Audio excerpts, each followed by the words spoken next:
The government promised a bill that was to put out the fires of the land acquisition protests across the country. Instead, activists are saying what the government gave them is a betrayal. The new land acquisition bill that was cleared by the cabinet on Thursday was championed by UPA Chairperson Sonia Gandhi and is stiffly resisted by Agriculture Minister and NCP Supremo Sharad Pawar. The purpose of the bill was to make it harder for the government and business interests to seize people's land. It was a long-awaited, very long-awaited bill because the exploitation was going on with the farmers. Government of India has given a clear-cut provision that without 80% consent of the farmers, any land can't be acquired. And the credit goes to Rahul Gandhi.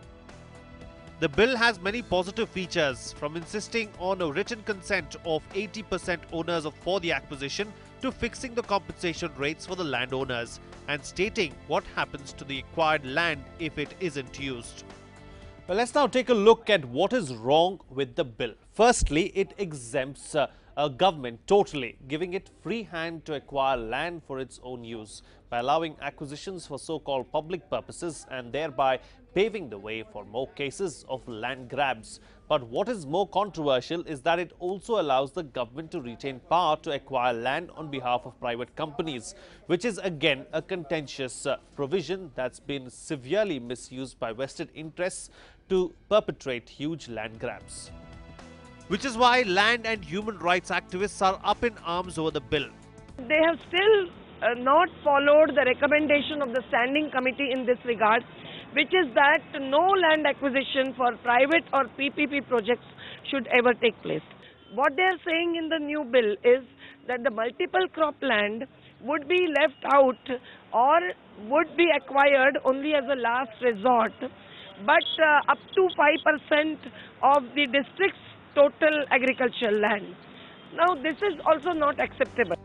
Although the realtors are critical of the bill, the loopholes in the bill have no doubt sent the real estate stocks soaring. Could have been made more inclusive.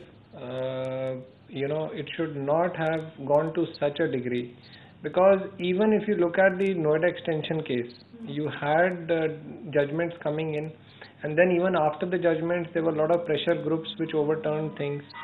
So had it been taking into consideration what is the requirement of the common man today. Sources also tell NewsX that the bill sparked a war of sorts among the allies, with Sonia opposing the contentious bits that NCP chief Sharad Pawar had insisted on retaining. The cabinet approval to the bill comes more than a year after Parliament referred an earlier version to the standing committee. Now, bill is all set to be introduced in the Parliament, but the big question is whether it will do anything to help India emerge out of its land acquisition mess. With video journalist Imran, Deepak Vajpayee, NewsX Delhi.